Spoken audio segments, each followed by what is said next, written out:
Hello, welcome to Casual Veteran Gamer. In the video today I'm going to be going over every source of advantage I could possibly find.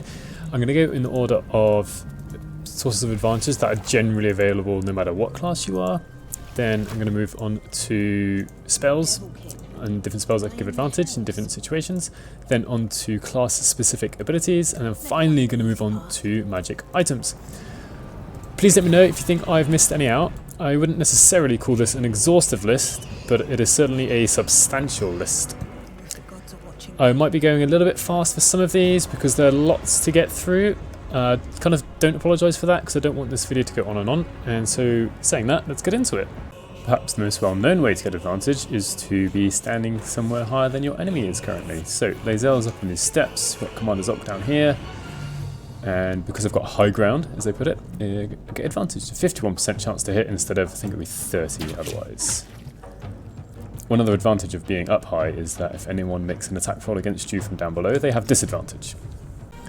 One of the more common methods to be able to gain advantage is to attack from being unseen. And I say it's one of the more common ways because as long as you are hidden, and you can check whether you're going to be hidden, whether you're inside a vision cone or not. So you can use a bonus action to hide, and then we can see you've got advantage on the attack. Obviously, I'm dual wielding, but this is just going to be a single attack I get advantage on. There we are, got advantage. The other way to be hidden, of course, is to be invisible. So we've got a Githyanki mage hand here, and has advantage on the attack against Commander's Oak because it is invisible. But now it is visible, it won't get advantage on its attacks anymore. One more kind of generic way that all possible characters could get advantage is attacking from shadows. It's not very common. You definitely can't attack from shadows if you're in the light. It's actually very difficult to get this working properly. It's not obvious when we'll get the bonus for attacking from shadows. Because I can hide, but that's just advantage because I'm hidden.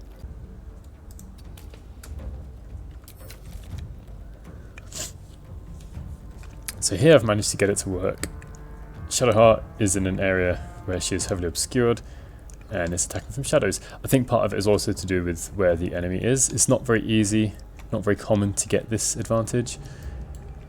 There's also the opposite to this, where the target is obscured by shadows, where you get disadvantage. Yeah, this isn't linked to any specific class though. So generally, one way of getting advantage are inflicting a few different conditions onto enemies, being prone, blind, paralyzed, and entangled. And we can use grease bottles. Anyone can throw a grease bottle, and you can throw them a really long way, by the way, up to about 100 feet. And attempt to make Commander's Oak prone. But the enemies do get a dexterity saving throw against this. I have now rather cleverly quick saved just before throwing the grease bottle. Right, attempt number 2. Can Commander's Oak prone? Oh, it's fast and different. Well, I made the Mind Flayer prone, it's not really what I wanted to do. So, another quick load. Attempt number 3 now, I think. There we are, no interrupted path.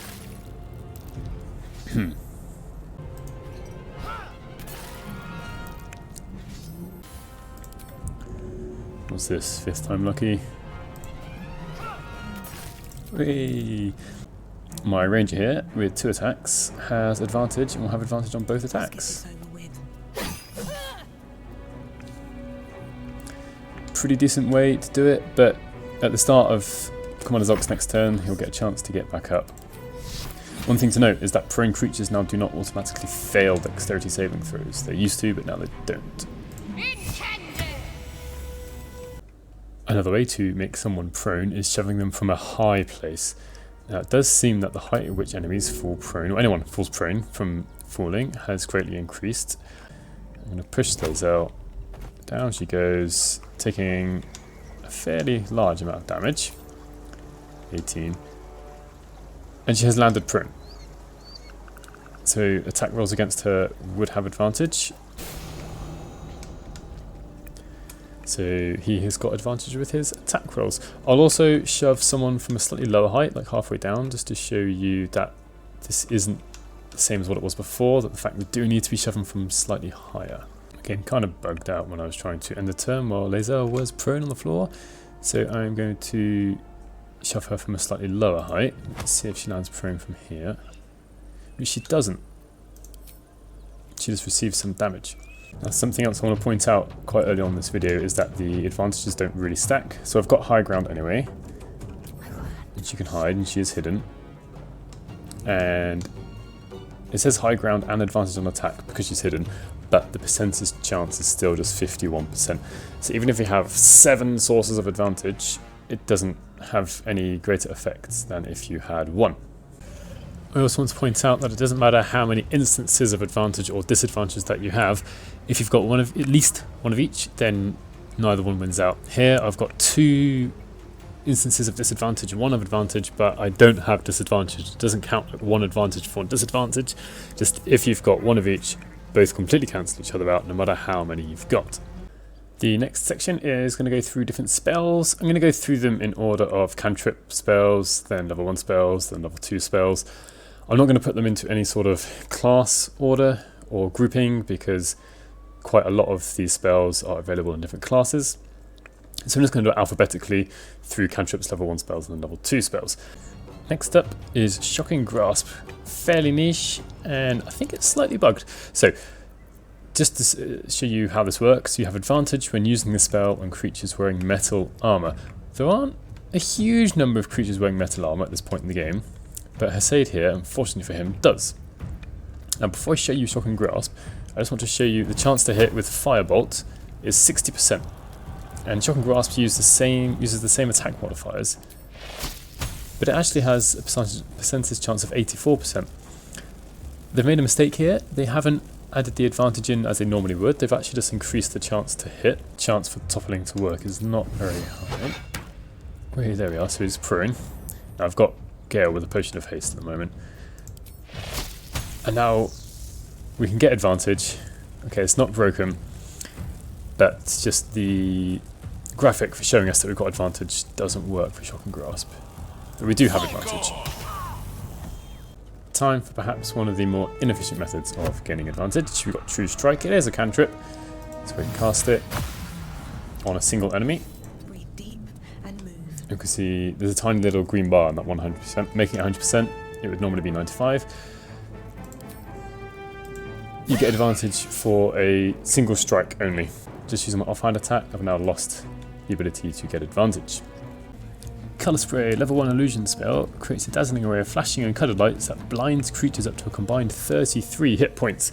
This is very nice because if you've got a creature or creatures with fewer than 33 hit points, or 44 for level 2, and it's guaranteed blind, and there's no concentration either.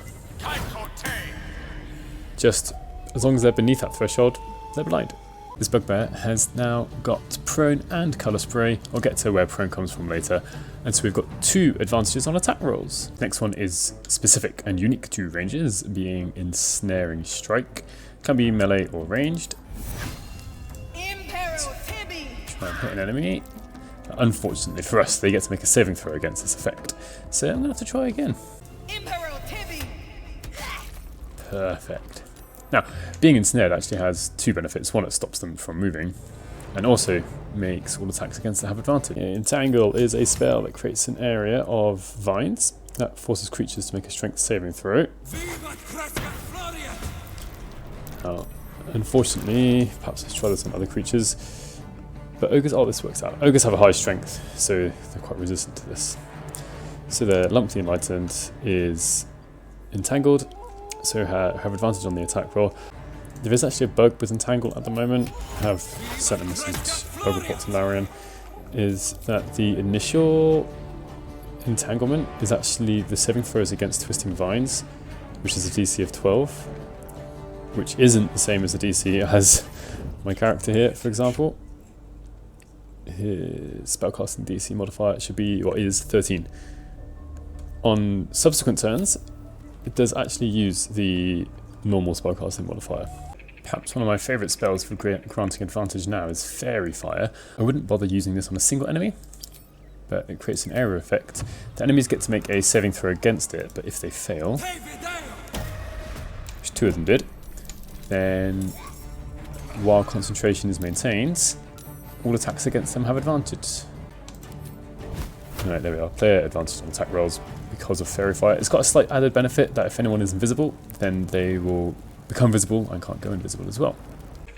Anyone who has access to the Find Familiar spell has an option of at least these 6 creatures, but only one of them can give us advantage, which is the Raven.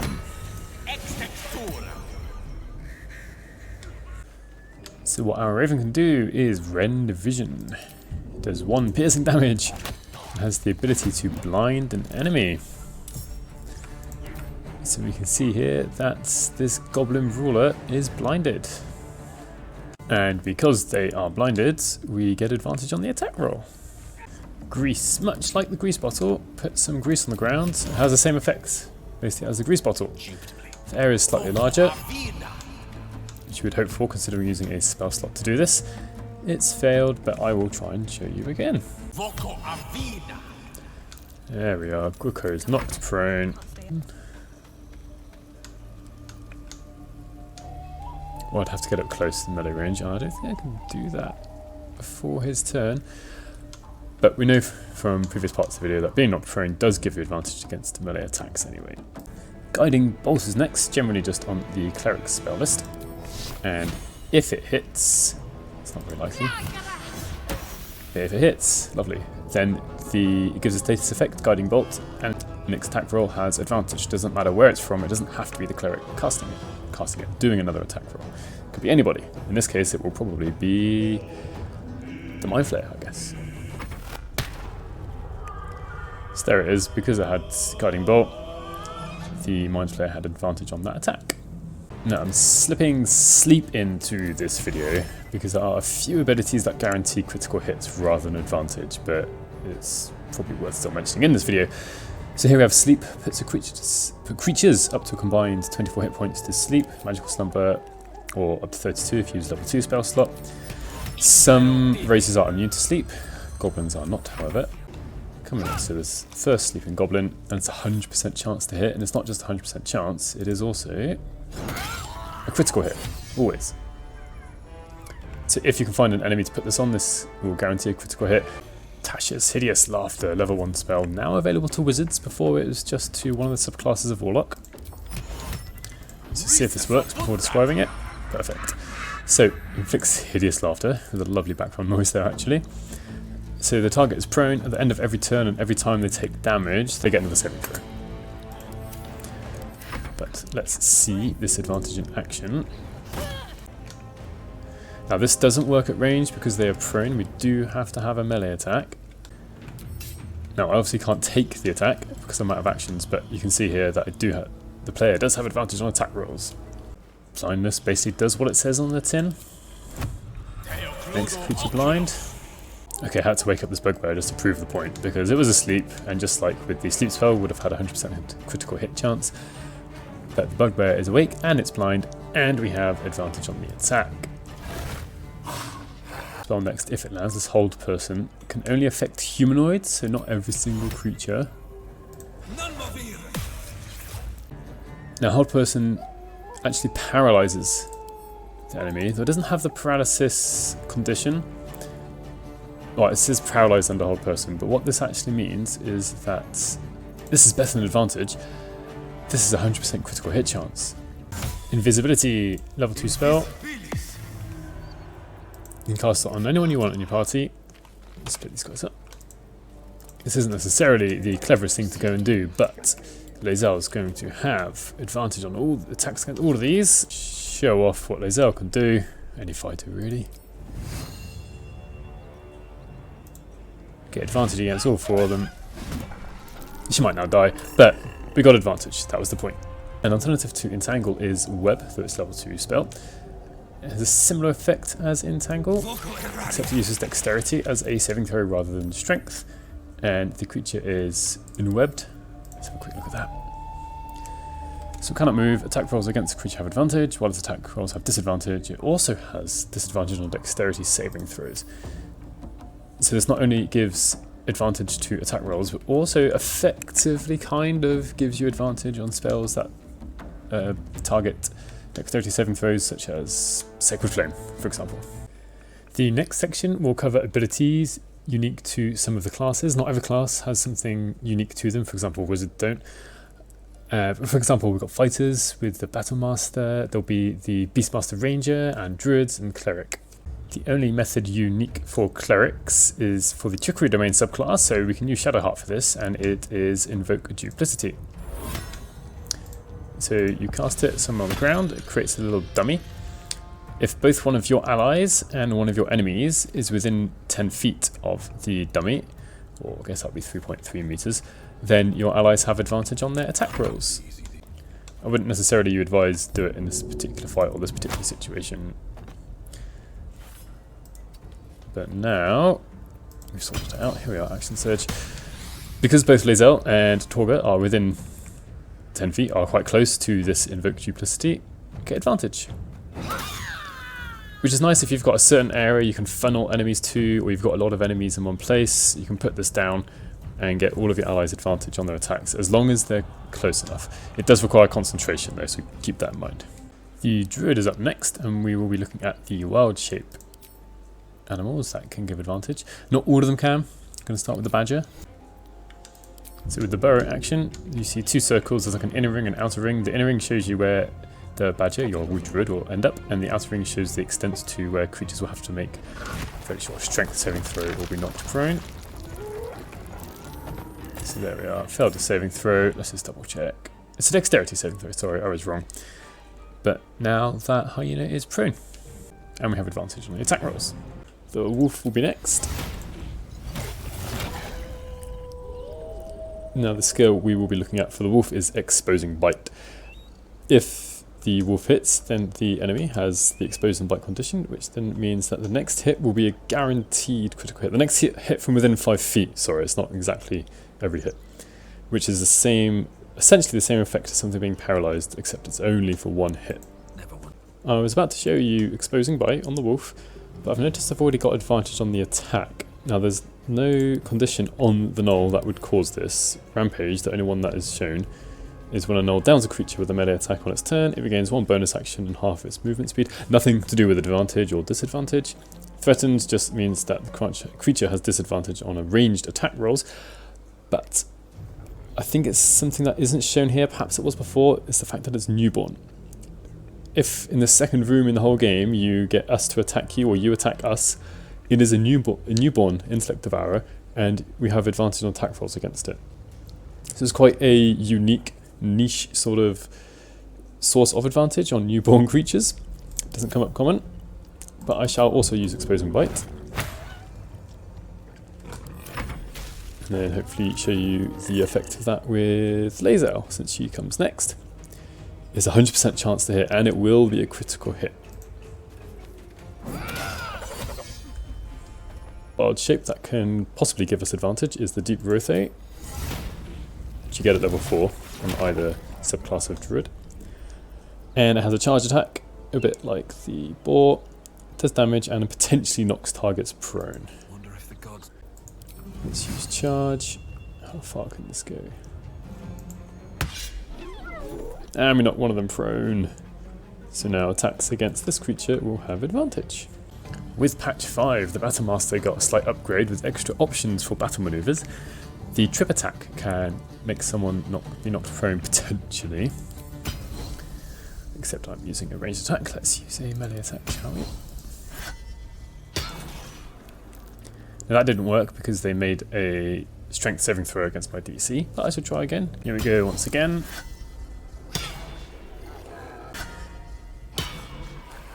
And again. And again. And again.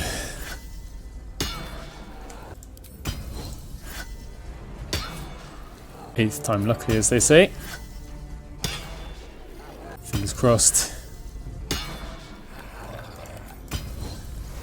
Stupid I didn't notice this before, actually. Try again.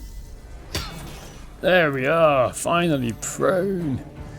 Right, play advantage on attack rolls. As many times in trials as that took, I actually really like this battle maneuver. Of the 5 companions a Beastmaster can summon, 4 of them have the chance to give you and your party advantage against a single enemy. It is the wolf spider, the dire raven, and the boar companion. So let's have a look at those next. The boar companion, which has the boar charge attack, does a bit of damage and can potentially knock the creature prone, just like the wolf's attack really.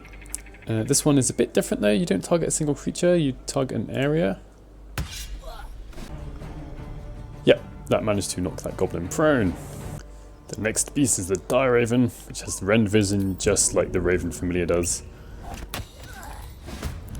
So they're now blinded, and attacks against them have advantage. The wolf spider here gets the web action. Try and get 2 goblins. So we should find that if the enemies do get the in web status, just like the spell web, then we'll have advantage against them with attack rolls. So the druid here get advantage against this booyag. We're going to look at the wolf's lunging bite. Does a bit of damage and can knock the target prone. So we can see Gale here, if you can get close enough.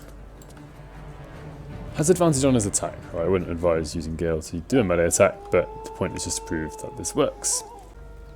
The last class that has any sort of feature that gives advantage is the Warlock, and kind of as I showed with Mage Hand earlier with the Githyanki. 2 of the Warlock's familiars can be invisible. One is the Imp, and the other one is the Quasit.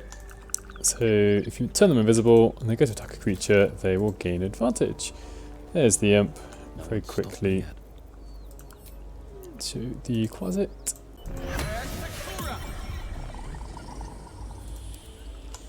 Here's the Quasit, has invisibility as well. I can go up to anyone and attack them with advantage. Obviously once they attack they will become visible though, just like I showed with Mage Hand at the beginning of the video. In this last section I'm going to be going over magic items that have one way or another to potentially give advantage. So this is kind of a bit spoilery, giving information about magic items available from different parts of the game. So if you don't want to know about that, then basically thank you for watching and hopefully I'll see you in the next one. But for the rest of you, do keep on watching. I'm going to be using this Nullfight for most of it. And I've got my Warlock here. And he has Nature's Snare equipped. So chance to ensnare target if it is not a plant or a beast. So I have no idea if this is going to work or not. Let's see what happens. There we are, ensnared. Brilliant. First time, thankfully. So this Norfang is now ensnared and we will have advantage against him while he's still ensnared. The Warlock has Nature's Snare equipped, which I didn't say earlier, comes from the underground passage next to the Druid's Grove, where there are the goblins and the statues, the guardian statues. And if you can unlock the locked chest there, this is where you get Nature's Snare. Lizelle has got a weapon called Sorrow equipped. Sorrow comes from the hidden, kind of like the hidden chamber in the Druid's Grove, and actually just gives you the ability to cast an ensnaring strike. And luckily they were ensnared, it did say ensnared, they just happened to die at the same time. So they failed their saving throw. The saving throw has only got a DC of 10, so it's quite likely that enemies will pass with this spear, and the spear does psychic damage. So I'm not saying this is necessarily the best item to use, but it is just a source of advantage. So I've got Lizelle again. She has got the Watcher's Guide, which comes from the dank crypt inside the sarcophagus that gives you the key to where the skeleton room is. And if you miss with the spear, the wielder's next attack rolls against that particular target with advantage. I think the best way... Oh, I'm out of actions. Let's do this. Takes an action to change your weapon in combat. I'm going to try and rush and hopefully miss one of these gnolls. So I missed the first guy. Alright, so there we are. Actually worked this time. We can't use rush to make the... I've forgotten what it's called already. The Watcher's Guide work. You do have to actually have an actual attack action, and it gives you True Strike without concentrating on it, which is nice. Got Gale here. This True Strike doesn't work for other people. A mace named Cyanide, anyone? Which is something you get from Minthara, and has a chance to encase its target in sinister fairy fire, granting advantage on attack rolls against the target. Essentially, just granting fairy fire against the target. Again, it doesn't say what the chance for this to happen is. So it's hit, I was hit. Null was hit, and it's got Fairy Fire for 2 turns. Good thing about this is it doesn't require concentration, and just it works once it's hit for 2 turns. There's nothing the Null can do about it. Interesting. Even on a miss, I didn't know this. Minthara's Mace actually can still play Fairy Fire. I haven't really thought much about this weapon because it doesn't do much damage, but it's actually quite a good support weapon. Probably not so bad to have it on someone like Shadowheart, who isn't always necessarily going to be doing lots of damage with cantrips or attack rolls, but can be applying advantage left, right and centre. This next way of getting advantage isn't one for the players, at least not yet. It's Pack Tactics. So if a creature has Pack Tactics, which is generally things like wolves, obviously a Null here, has advantage on attack rolls if one of its allies is within 1.7 feet of its target and isn't incapacitated. So what I drew down here, as the Badger has an enemy within 1.7 feet. Prone is not the same as incapacitated, so this is still counting for Pack Tactics. So something for you to be wary of rather than something you can actually use currently in game. Again, more spoilers for the Underdark.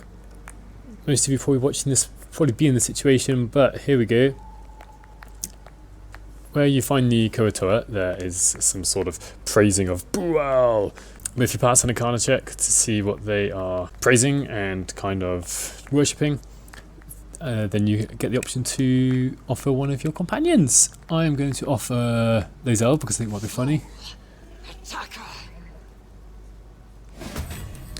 So now I'll have to fight Lae'zel, and then I'll offer up, and then we'll see what happens. So I've just killed Lae'zel.